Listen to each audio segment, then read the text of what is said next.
compare what I think I can buy the property for with what I think I want to buy any kind of a property. I want to buy Class B office buildings right now for $100 a square foot.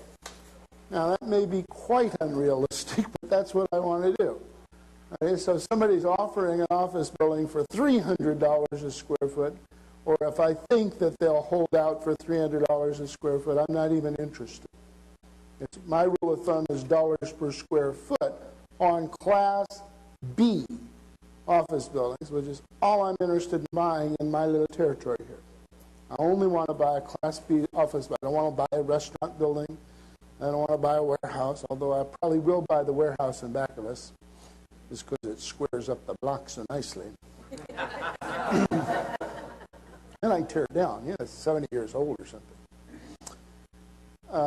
But I use rules of thumb. Now, the three most popular rules of thumb that investors use in the commercial real estate business are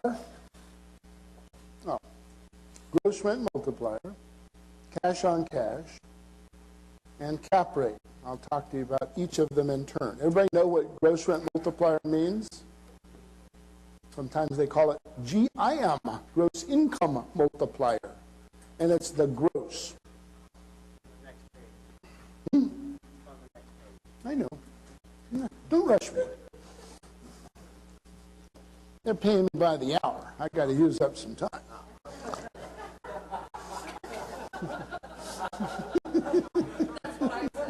There you go. It's just hours, right? She knows about billable hours. Don't rush me, she says to the guy on the phone. Don't rush me. Well, of course, what a lawyer does, I guess my lawyer's up to 20 minutes. If I talk to him for 30 seconds, I get a bill for 20 minutes. Most lawyers, when I started out in this business, it was maybe 5 or 10 minute segments that they billed you at. Now it's, or at least the guy I'm using right now, it's 20 minutes. If he licks an envelope with my name on it, I think I get billed for 20 minutes. Gross rent or gross income multiplier. Well, first of all, what is the gross rent? We'll talk about that.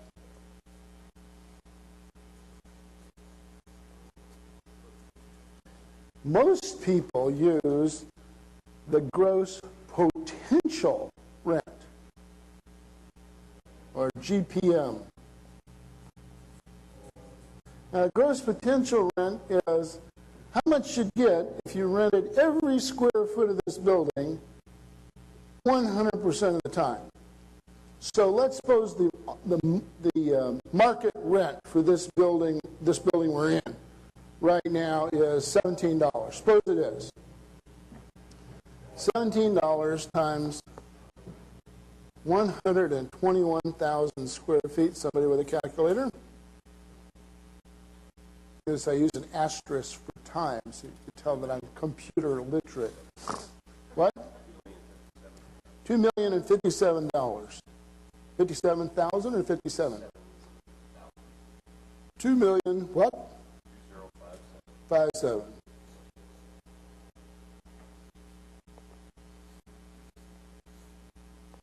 Okay? The gross potential, that's the gross, we call that the gross potential rent as opposed to the gross rent. The gross rent of this building would be how much it's actually grossing right now, how much the gross money is coming in.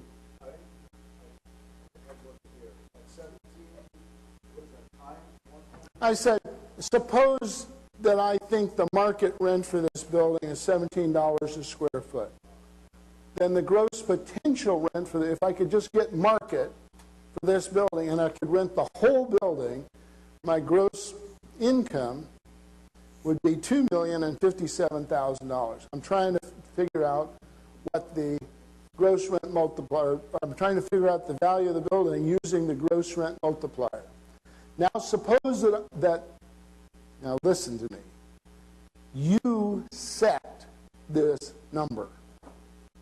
Suppose that my rule of thumb is that I'll pay 7 times gross potential rent for a Class B office building. Now, how did I get that number? Did I look in the paper and people were saying that most people pay 7? Where do I get that number? That's what I want. How do I know what I want? Now, I'm dead serious. Nope. How do I know what I'm happy with? It's closed.